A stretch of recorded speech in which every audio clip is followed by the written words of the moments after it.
had mentioned that you had hit your head Yeah. at one point. Can you tell me more about Yeah, so when that incident? I think, so it must have been maybe the second time I passed out was when I was working at McDonald's, Mm-hmm. and I hit my head on a concrete slab at work. Mm-hmm. And I think I've hit my head 2 times since then when I passed out. Okay. Yeah. Okay. So you've hit your head 3 times. Yes. From passing out. And did you seek medical? Yeah, after every time I hit my head, they did bring me into the hospital to get like a evaluation done, and so they don't think that this is those passing out and hitting my head is what's causing me to further pass out. Okay. So yeah, they ruled that out medically. Okay. Yeah. Sure. Do you know if you ever hit your head as a kid? As a kid, not that I know of. As I mentioned, my parents weren't big on the therapy, but they really were big on medical care. Okay. So if I would have hit my head, I know my parents would have taken me in. Sure. Yeah. Okay. And you also had mentioned earlier that, you had some nightmares around your past assault. Yeah. Can you tell me more about that? So, yeah, I guess, and maybe I should mention this when you talked about sleep, I guess, but there were some times when I'd wake up in the middle of the night, like, fearful about, like, that happening again. But it wasn't something that, like, transferred into my day-to-day life, I feel. It was only at night. I also, so when I was assaulted in a bathroom. So I do really dislike going into bathrooms that aren't my own. It's not something that makes me feel anxious, but it's, I don't know, I just feel like, I feel dirty when I go into someone else's bathroom. Yeah, but it's not something that causes anxiety, but that more so. Sure. And then I feel like I need to, like, if I do have to go in, like, a public restroom or someone else's, that, like, I have to get home and, like, shower right away, if that makes sense. Yeah. Yeah, but other than that, like, I don't really think about it during the day. Okay. Yeah. So it's just at nighttime and in the bathroom? Yes. In public areas? Public areas specifically, yeah.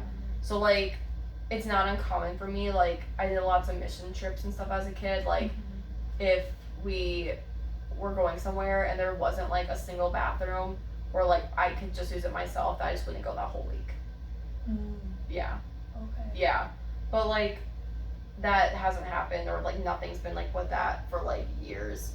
So I think there's maybe, like, 3 or 4 years between that ending and when these passing out started. Oh, okay. Yeah. So you haven't experienced, like, you haven't avoided, No. like, public bathrooms recently? Yes and no. Okay. I still don't like to go into them, but it's not really anymore because of that gross feeling about them. It's just that, like, I'm very smell sensitive. So I say yeah, but it's not for a different reason, I would say. Sure. Yeah. Yeah. And do you experience any distressing thoughts about your assault still to this day? No, not really. Okay. I very much moved past it. Yeah, I think I probably moved past it, like, about a year before the passing out started.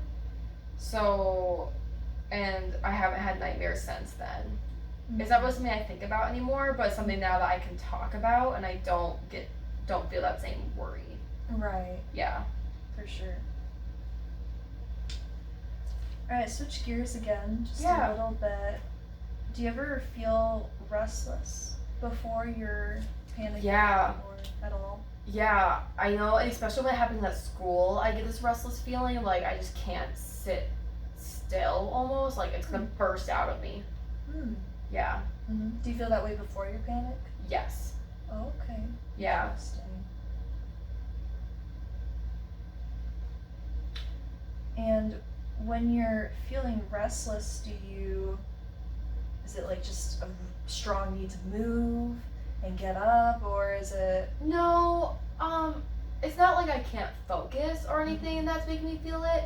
It's more like this anxiety is welling out of me, so, like, I have to shift around, like, it literally feels like a ball sometimes. It just starts moving, and like if you don't shift, it's just gonna explode through you. But like, yeah, it's not like I feel like I have to get to go for a run. If anything, I think if I stand up, I think I'll pass out. Yeah. So, Okay. yeah.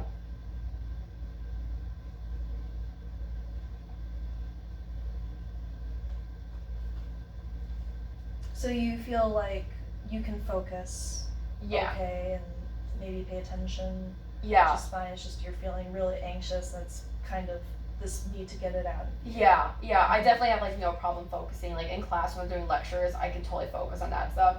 Like when this anxiety stuff does come up, I can't focus on the lecture, but it's because I'm now dealing with this instead. But like, it's not like it only happens in school or anything. Like, I would say if anything, it happens the least in school. So, Okay. yeah. Yeah. And when you're in this state of panic, before, in it, or after, do you have any kind of coping mechanisms you use, or things that make you feel better? Yeah, I that guess time? something that I've realized recently is I scratch. Oh. Yeah, interesting. so when it was the worst, like my arm looked like it was like a cat post. I just scratch, and I don't really realize when I'm doing it, but like after I pass out, I'll wake up and I'll just have like scratches all over my arms. Yeah, sometimes on my hips, but it's mostly like right on my forearms here. Yeah, and you said it's when you wake up? When I wake up from passing out, that I Oh. realize it, because I think I subconsciously do it. Like I have like gloves that my husband got me to wear if like I'm going into a nervous situation where like I'm more likely to pass out Okay. or something, and that's helped. But yeah, I do definitely scratch and pick at my skin. Okay. Yeah, Yeah. Do you scratch or pick at anything else other than your arms? it's just my arms. Okay. And I feel like when I'm doing it, the few times I have been cautious about it, it's almost like I'm feeling just so, like, it's kind of that restlessness feeling that I just have to do something. It's just the easiest thing to do. You know? So it's not like something's telling me to scratch, or it's not like scratching is making me feel better. It's more like I just need to move my body in that moment, so that's something I do. Okay.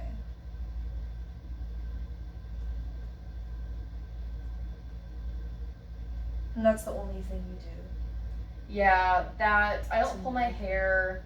I know at first when I was first coming home with scratches and stuff, my mom thought I was self-harming, and like it's nothing was intentional about it, so it wasn't like I was trying to hurt myself. Okay. It was just I was so anxious. I just like I kind of would do this, like I would just like grab my arms, just like do this when I was trying to process and breathe, and you know, like trying to work on the breathing mechanisms that my counselor once recommended to me, you know, and yeah. And have you, recently found anything that does work for you or helps kind of lessen your panic? Has anything worked for you in the past? Not that I know of. Like, yeah, I don't know. I think at this point, I'm just at a point where, like, if I start feeling like I'm anxious, I just sit on the floor. Just so I feel like I just know I'm gonna pass out. You know? Like, it's still definitely frequent, but I don't know, I feel like I've just kind of accepted it at this point. And it's kind of where, like, I get into this, like, depressive state where I'm just like, I feel like I can do nothing. And that's like going back to that helplessness. I have noticed, I guess, and I should have brought this up when we talked about medical stuff, but like, I was prescribed lorazepam as well when this started, and so if I'm able to take that quick enough, I don't pass out. Like I'll still get those feelings, but normally I just fall asleep instead. And so I guess that will stop me from passing out, but I don't take it like every day or anything, and like it only really works when I have more than like the 1 to 2 minutes. Like sometimes if it's really bad or like I can feel it welling up or even slightly, I'll just take it and then I don't pass out. But yeah. And then the days that you take it, it kind of prevents that, but when you don't take it, you still experience them. Yeah. Okay. Gotcha. Alright, if we can cut this out, we can. But I feel like, am I missing something? I feel like I might be missing medical history. medical history. That's right. I feel like there's something specific. Oh, just general medical Yeah. history? So I know you mentioned you had pancreatitis with the alcohol and that you Yeah. had those suicide attempts and the doctor's visits for the colons or anything else medical, just making sure we rule out everything else. Sure. Yeah, so I remember you mentioned having pancreatitis, Mhm. and taking collagen, and Yeah. a couple of suicide attempts in the past. Is there any other medical stuff that maybe you forgot to mention earlier? Yeah, so I do have like a hormone imbalance. Okay. Yeah, so I Yeah. don't know the exact name of it at all, but like I got my period when I was 8 Mm-hmm. and stuff, and like I know like some doctors say like people that have experienced sexual trauma are more likely to experience this. I don't know if that's true at all, but like that's just kind of related to. But like I used to as a kid get my period for like 3 months straight and stuff, so I was hospitalized twice from bleeding too much from my period and stuff. Okay.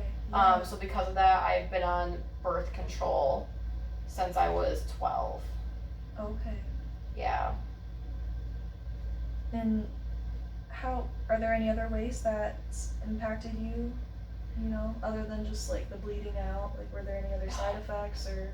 So when I went on the Patients. birth control, that's when I gained a lot of weight. And that's kind of when I was mentioning like those other issues with like my body image kind of popped up because I had gained all this weight from these medications. Okay. So then I felt like I needed to lose it, and then all those things. That's kind of what's all been connected to. But now that like I'm where I'm at, like my hormones, I still have like probably some type of imbalance. It's just not like it's not causing the weight and the mood fluctuations as it used to. Yeah, I think those kind of got regulated after I was like 17. Mm-hmm. But yeah, Okay. And are you still on birth control I am. Yes, right now? Yep. Okay. I have an IUD. Okay. Gotcha. Is that? I assume you probably started with something else. Right? Yeah. When you So were when younger? I was 12, they used to give me the Depo shots every 3 months Mhm. up until I was 15, and then they put me on the oral birth control pill. Mhm. And then when I turned 21, I got the IUD. Oh, okay. Yeah. Gotcha. And you have your panic attacks like changed throughout this time? They've been pretty consistent. Pretty consistent. Since you were younger. It hasn't really mattered what type of birth control I was on, so it's not like all of a sudden I tried one and it changed. Mhm. Like there was long periods in between. So like when I stopped doing the Depo, so I got the Depo when I was 12, stopped at 15. I think the panic attacks probably started like 6 months later after being on the birth control pill. Okay. But even now that I have the IUD, I still have them. Mm-hmm. So Okay. yeah, So it's been pretty consistent. pretty consistent. Yeah. Okay. All right. Well, we'll go ahead and continue this next time then, since we're running out of time. Sounds great. So, thank you. Yeah.